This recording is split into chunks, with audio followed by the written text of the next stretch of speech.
Well, I'm sitting here. Ollie's team was victorious. They 15-2, I think they won the first game. Played great, and we're heading into the second game now. I hope they make the finals, but I can't stay for the finals. I have swinging Senorita and I'm fancy like tonight at Northfield Park, so I have to get underway. It looks like it's about a 2-hour and 40-minute drive from here in Windsor around the lake to Northfield Park. So a good day so far. I talked to Scott Zeron a moment ago talking about looks like money and Blanton's blue and really don't care, and looking forward to hopefully a pretty good day here at the stable. We had a great day yesterday in different ways.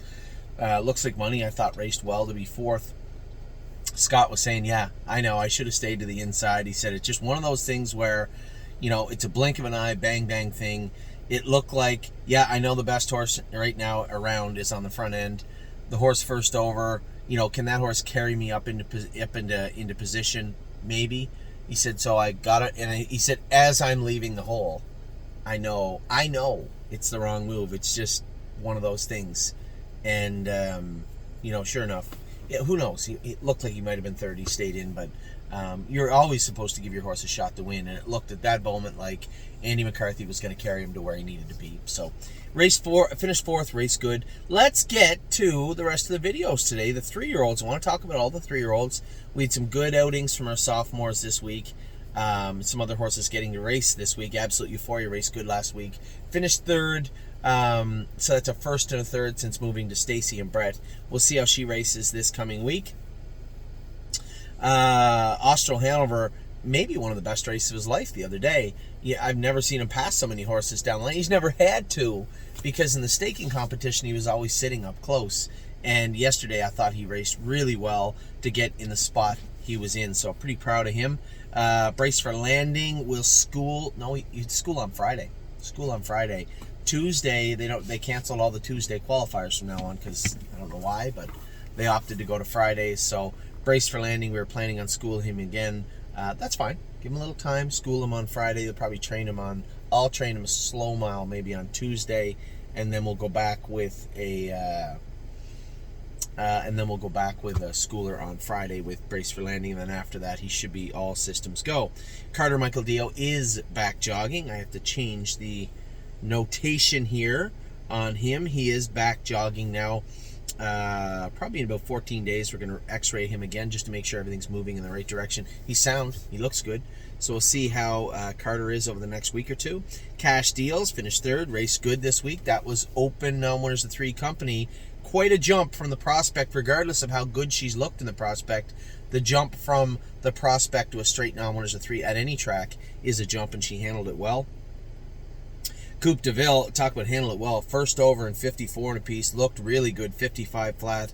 She is really starting to come into her own, and I still think we're scratching the surface. I still think this is going to be a good filly all throughout the year, and I can't wait to see what she can do towards the end of the year also. Crantini, left line hard finishing up the other day, so a little vet work needed. Mentally, good. That's good again. Qualifier good. Race in Philadelphia good, and the other day he was good again. His third quarter was 27 seconds flat, a mile and 54 and 1. I thought the horse raced very good and very admirably first over. Cutie Cumber finishing second in Yonkers, a good mile for Cutie Cumber, so a good job there by Scott and Megan. And Five Fish Species also finishing second and looking good, coming from way off the pace to finish second in the open there. So 2 great races from them. Gandalf the Black, unfortunately, his race was canceled last night. Man, I know he was in tough, and I'm kind of trying to look at the entire playing field with Gandalf the Black. Are we going to continue to chase the grassroots and the non-winners of 2, or is there a softer spot to race him in the non-winners of 3 up to 5 and 6? I don't know. I would think if there was, it would be Scioto or the Meadows, something like that. But Gandalf, I know everybody's like, well, he's an OSS grassroots horse. Well, he's about the 7th best grassroots horse. So racing him in a class where he goes on the track 15 to 20 to 1 every week is not helpful. Now, I think he finds the right class, and with that crew, he is competitive and can do some work. So let's see. I'm not jumping to any conclusions. Let's see how he does next week. Now, again, the poor bugger's coming in on 3 weeks now, not 2. So he's going to need a stiff training mile before next week. Horn Player, easily, I think her best 2 races of her life were her last 2. This filly has now decided and put it all together well, and now decided she wants to be a racehorse. So very, very excited. Today is, right now is ground zero with Horn Player. I think everything that has come before her last 2 starts led up to her last 2 starts, and those 2 starts will hopefully lead to a new Horn Player, because it certainly feels like she is one. I got a call from Tyler Sheehan. Yeah, we are going to race in the Red Mile today. He told me he was going to skip the Red Mile, which is fine. He trains her. I don't know the filly at all. He's going to try her in the Red Mile today. He said it's tough. There's 4 really, really good horses in there, but I figured we'd try her, so we'll see how she races. So today, Major Megan will also race in the Red Mile.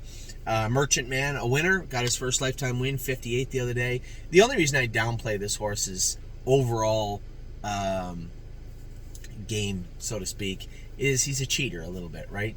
His body type and the tools he has in the box, he could be any kind of horse. He just chooses to be a very mediocre one, which is fine. I think he'll handle the transition in more speed easier than some horses, because he's actually built for that speed. So I am interested to see how Merchant Man looks in his next start in the Nomorza 2. My 1% picked to win tonight. A little flat his last start. I'm sure he'll come up with a better effort tonight at Georgian Downs. He likes that track. He's done some good work there.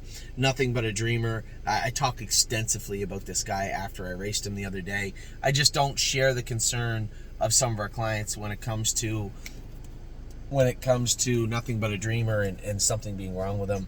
I think that it's tough sometimes to put real-time ability up against our expectations that have been fostered from last year. We believe that the horse last year should stay relatively on the cusp of being a gold horse in some of those bigger races, but in the reality of things right now, he's a grassroots horse, and there's nothing wrong with that. As I said the other day quite bluntly to one of our clients, I will take all the 154 trotting 3-year-olds that you can give me. As many trotting 154 3-year-olds as you can muster, we'll be happy to take them all. So I'm certainly not disappointed in any way, shape, or form with Nothing But a Dreamer. Smoking Hot Irish Girl, coming off those 2 breaks and then first over in a bad spot again the other day. It's just the way it is, the way the race shook down. It's nobody's fault. She was handed a gift in the last turn, the horse in second round, the horse in behind her. There was breakers all around her, and she still was 5th place, 4th, and probably should have been 2nd. But nevertheless, as Jason said, we got a gap between some next stakes coming up. So we're going to get some fair work in here in the near future. With probably all these fillies. So we'll see, but not disappointed with Smoking Hot Irish Girl. I think she needs to come forward, and I think she can come forward. Spitfire Overseas is racing today or tomorrow. Tomorrow, I think, at the Poconos, so interested to see how he's bouncing back. Stay Special, I'd ask the vet just to check on her knees, and whenever she's able to ship home to Ontario and start swimming, we will. I think we'll swim for 3 weeks, x-ray her knees. If everything looks like they're healing up really good in her knees, then it'll be even walker in the field in the morning, a little bit of walker work and some swimming. I like what I've seen from this filly since we got her. She's a real worker and wants to do her work. So the less time on the sidelines, the better for her. Steel Cowboy, we did castrate him. We're going to continue to work on Steel Cowboy. I know I'd spoke with Dominic about the horse, and I know Dominic is like everybody else. He wants to diagnose, and train. I told him to cut out the first part. There'd be no diagnosing, blister and train and work with him. And the reason I said that, it wasn't from a sense of urgency, just because I know the trainers that we got this horse from. Not stupid people, smart people. And if you think that they didn't do their due diligence, then you're just wrong. So if all the stuff that you're thinking about doing has been done, let's just go back to heavy lifting, hard work, get this guy back going. So when he's healed up from that castration, there'll be some heavy lifting coming from Steel Cowboy. I can assure you of that. Swinging Senorita racing tonight. I think she's like 8 to 5 morning line. There are no gimmies though. This is a half-mile track. We got the outside. Nobody's going to be writing checks for us before the race is over. We're going to go out there and do our work. Tactical Mounds didn't qualify. Just a slightly elevated temperature. And Megan just said, why?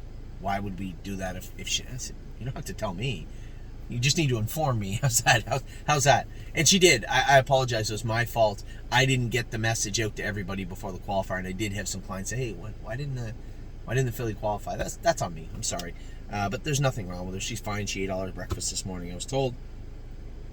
Tailgate Buzz, good mile from him coming off that scratch, that abscess. He had to have trotted 54 in a piece. I thought the horse raced well, all things considered. Wallop certainly looked fantastic. You know, somebody said, are we going to get a race for him since he didn't get it at Northfield?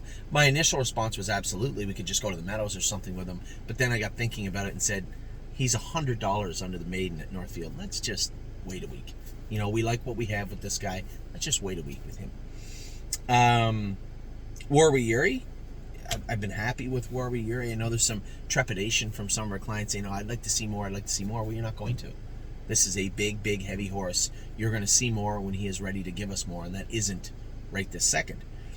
What emissions break the other day. I talked to Jason after. He said the same thing that Aaron said. Well, yeah, he got jostled a bit, but he did make the break after the horse made a break. For a horse that has been trotting so good, a horse to make a break in front of him, and then 2 strides later he makes a break, I want to believe there was more to it than just he rolled off stride. But regardless, the end result's the same. He made a break. And that is it. That is it for the 3-year-olds. Going to come back with the race horses right now. Lots of updates here in regards to our horses. I'll bring them all to you. What time is it? Right now. I got 25 minutes.